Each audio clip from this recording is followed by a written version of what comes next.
Greetings, SGF0212 here, and today I wanted to bring you guys a little update into the way in which I mod the pistols and heroes and generals, as it has changed since my modding update videos long ago. So, let's get right into it. Before, I would always talk about using pistols as max damage pocket cannons. However, these have changed recently. I've started using different modding styles and whatnot, so I'll be going over them as a case-by-case basis. First off, I'd like to start with the pocket pistols.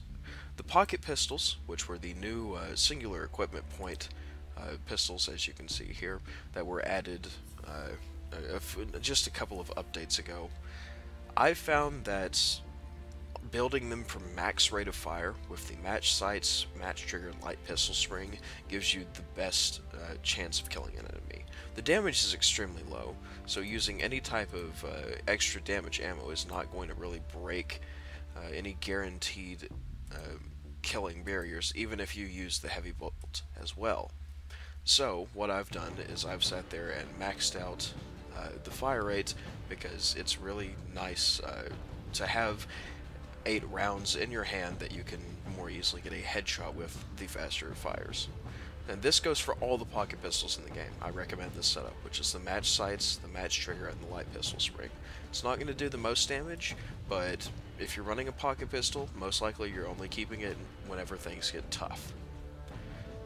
For Germany, the P08 and P38 Parabellums, I've started running a different 3-hit kill build.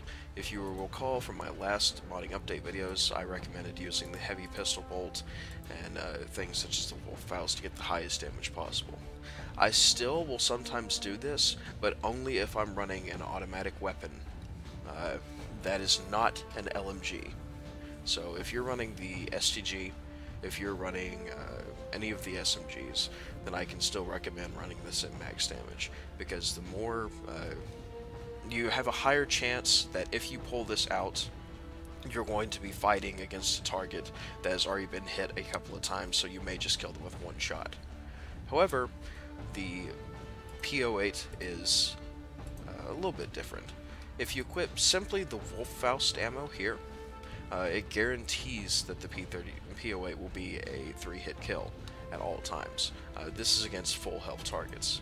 So what I've also started doing is equipping the light and spring as well, which I don't really have because it's on my pocket pistol, and then the P38 Parabellum, and running max rate of fire, which is the match sights, the match trigger, and the light and pistol spring with the Wolf Faust ammo, in order to get a very, very quick time to kill against full health opponents. For the P38 Parabellum, however, it has damage difference a slight bit more than the P08 Parabellum, so in order to achieve a 3-hit kill guaranteed, you don't have to use the Wolf Faust and destroy the accuracy. You can use the Wolf Angle. So this is the setup that I recommend for the P08 and P38 Parabellum. For the P08, of course, you would switch the Wolf Angle with the Wolf Faust. Now, on to Soviets. For Soviets, it hasn't really changed. The pocket pistol modding is, I would still go for match sights, match trigger, and light and pistol spring. For the Nagant, I would, of course, stick with the Leonov Medved ammo, even though if you use the cartridge type R, it guarantees a 3-hit kill.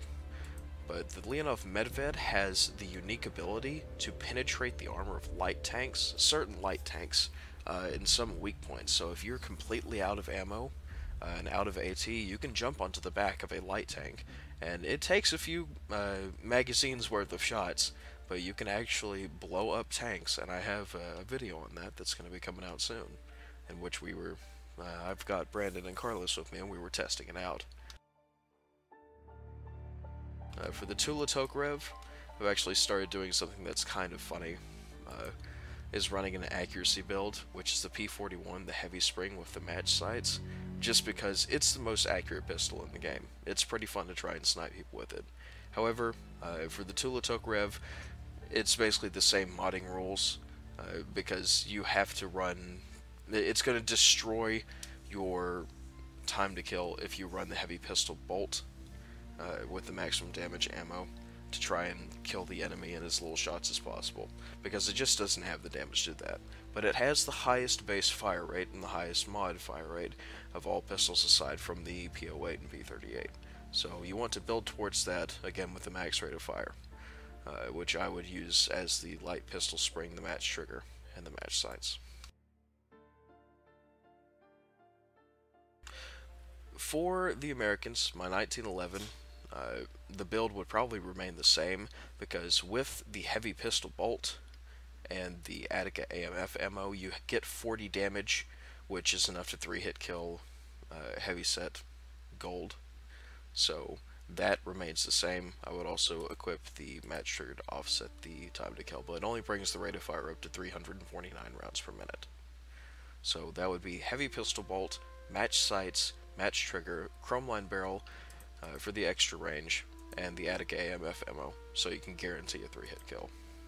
My revolver stats also would remain the same, for the same reasons as the Nagant. The special ammo, the United Defense Super Plus P, also has the ability to penetrate light tanks, as well as bringing the damage to a 50, which is a solid 2-hit kill. And I like using this setup instead of just going with the Attica Kinetic or even the 45 Army Ball, because it just makes the gun a lot more fun to use, because whenever you get the 2-hit kill on some targets, it feels pretty good. So, as for the pocket hammerless, again, go back with the guide in which I said to use all the pocket pistols, which is match sights, match trigger, and lightened pistol spring. That's the best setup that I can recommend.